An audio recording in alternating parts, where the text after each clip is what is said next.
Well, hello and welcome to Campaign Chronicles, France 24's regular countdown to the presidential election. Well, with 8 weeks to go, the contenders are in the ring and the gloves are off. Coming up in this week's show, as President Sarkozy woos its voters, how's the far-right FN fighting back? An onslaught from the far left too. Marine Le Pen's been at the centre of attention this week. And in faces and places, high earners also have problems. First, though, a wrap of the week's news as the big two rally their supporters. A setback for Marine Le Pen and the air turns blue for the Greens.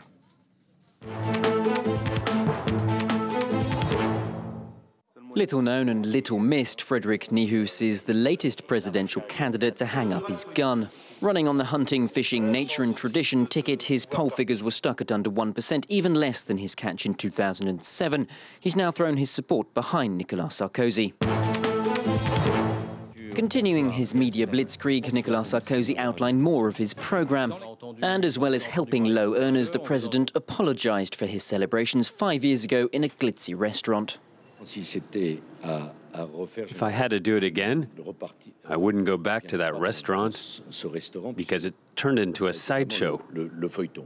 Having apparently changed his dining habits, his focus is now on French workers, be they at this factory he saved in 2004, or these market workers at 6 o'clock on Tuesday morning. The socialist candidate too kept up the high tempo, countering with tit-for-tat rallies. François Hollande's focus this week, as well as his book launch, what he calls France's forgotten voters from the suburbs. He accused the government of abandoning the economically blighted communities to their fate.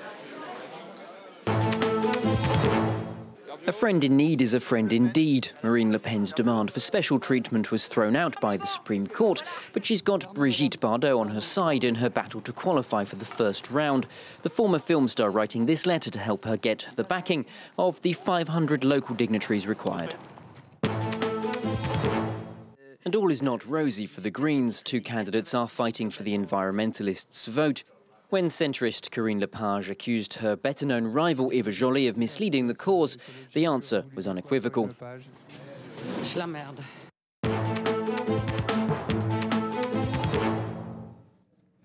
Now, one key of the campaign is winning over right-wing voters fed up with the current situation. It's at the heart of President Sarkozy's strategy, but as he veers ever further rightwards, it means the far-right candidate Marine Le Pen is being squeezed out. So her answer is focusing her attacks on her traditional targets. That means immigrants, Islam and, of course, Nicolas Sarkozy. Standing in front of a holding centre for illegal immigrants, Marine Le Pen may seem to be focusing on her party's traditional themes, but it's not her only target. This administration has been a succession of promises, spin doctors and hard-hitting messages, not with the goal of changing things, but conning the French into believing their president is doing something. Blaming the incumbent is increasingly a part of Le Pen's arsenal, naming the president a dozen times here. Now that Sarkozy is a candidate, the FN has returned to its favoured targets, immigration and Islam, even as they insist his campaign isn't influencing their own. No, it's not linked to Sarkozy's campaign. It's legitimate for the FN to talk about these issues because we've been talking about them for decades. Last weekend's party convention was a chance to remind the faithful of their priorities. That means condemning the spread of Islam. All the slaughterhouses in the Paris region make halal meat, and the customers don't know about it. As well as lambasting Nicolas Sarkozy once again. People of France, give Nicolas Sarkozy the red card. Send him off for good. Uncompromising words matched by her media appearances. You've been blinded by the need to defend a caste, the elites, and by your admiration for Nicolas Sarkozy. Back to basics then for the far-right party, tacit recognition that Nicolas Sarkozy poses a threat. Back in 2007, the president's victory was in part down to his wooing of FN voters. This time, his campaign is again based on values, as Sarkozy attempts to repeat that feat. Marine Le Pen, having initially threatened an upset in the polls, is currently on a downward trajectory. Indeed, she's close to the scores obtained by her father. For Jean-Marie Le Pen, still the party's honorary leader, the goal is to remind voters that Sarkozy is recycling old tactics. The more people that think like us, the better. French voters have to choose who represents them. But why bother choosing the replica when you can have the original? Marine Le Pen's original strategy was to transform her party into a more acceptable one. The paradox now is that to avoid being drowned out by the mainstream presidential party stealing her thunder, she's increasingly following in her father's footsteps. Well, I'm now joined in the studio by Mike Woods from France 24's partner radio RFI. Thank you for joining me, Mike. We just saw Marine Le Pen in action there, and of course, as we were just saying, there's a TV debate last night with Jean-Luc Mélenchon. What's the leader of the far left, or the far left candidate, got against her? Well, Mélenchon, he's a former socialist who argues that financial elites have corrupted the European Union, and in that way he presents himself as an alternative to the two frontrunners. But he does seem to reserve his deepest loathing for the far-right candidate. Let's look at what he had to say earlier this week, which shows a typical attack that he lays against Le Pen. We've targeted her a lot, and will continue to do so, because our intention is to destabilize her, discredit her, and show her for what she is. Certain followers have painted her in the image of a modern woman. The truth is, she's a reactionary, thinly disguised bigot.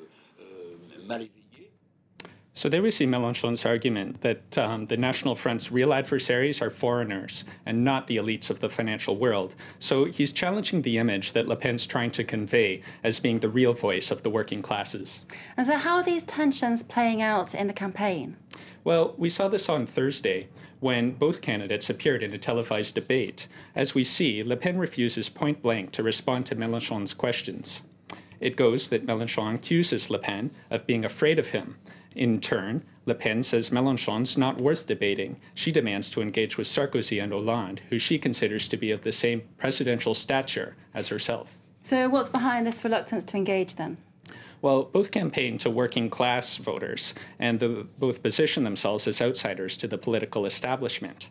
So Mélenchon and Le Pen are targeting a similar electorate, and he claims that Le Pen doesn't want him to expose her for the fraud that she is. So whether it's the reason for Le Pen's refusal to engage with him, it's clear that Mélenchon's really after her claim to be the true representative of working people. And that's something that Sarkozy and Hollande can't quite do with the same force. And so that's also what makes Mélenchon a key figure in this campaign. OK, well, thank you very much, Mike Woods, from our partner radio RFI there. Thank you. Good to be with you. Well, time for our weekly rendezvous with French voters in Faces and Places. Our host today has a well-paid job in insurance in Paris, but he has the same problem as many in France, buying a house in the capital, and it's just out of the question. Et sur ces éléments-là, on en est au niveau du cadrage ou on en est déjà au niveau de... Paul Henry is a top executive in an insurance company. He says working in the insurance sector carries enormous responsibilities. Our goal is to help people who have private health insurance or retirement schemes in case of a disaster. We'll also be the ones in charge of helping companies get back on their feet. He graduated from École Centrale Paris. Even though he wasn't from one of the country's best high schools, he still managed to get into this prestigious tertiary institution. But he doesn't agree that these schools should have quotas for pupils from disadvantaged backgrounds. There are several possibilities, but the one that seems best to me would be to provide better educational facilities to properly prepare students who finished high school and want to get into these prestigious institutions. Maybe they could be at a boarding school, but most importantly, be with people who want to study. Returning home, Paul Henry is greeted by his family. Because they didn't get a place in a childcare centre, they've hired a nanny. She costs them €1,100 a month, although the government will offer them a €500 tax rebate. It's still a lot, and Paul Henry believes childcare should be a political issue. There's a need for more places in daycare centres. There is a real lack of them, as most people who require them don't get any. And there should be more incentives to hire nannies. Maybe more state funding, because it's a good thing to be able to choose what sort of childcare your family will have. Despite his wife working as well, the couple couldn't afford to live in the centre of Paris. Instead, they rent a flat in Courbevoie in the suburbs and are angry about rising property prices. I believe that a while ago, a couple like ours would already own one residence and maybe even have a holiday home. That's a real issue for the middle class nowadays. We earn too much to be given financial support. But prices have risen so much that we do not have enough savings to buy a home, particularly in the Paris area. But still, Anne-Sophie and Paul-Henri know that they belong to the privileged class, so they're trying to save more money in order to make their dream come true. Well, that's all we've got time for this week. Check out our Facebook and Twitter accounts. The addresses are at the bottom of the screen there, and let us know what you think. In the meantime, we'll see you next week.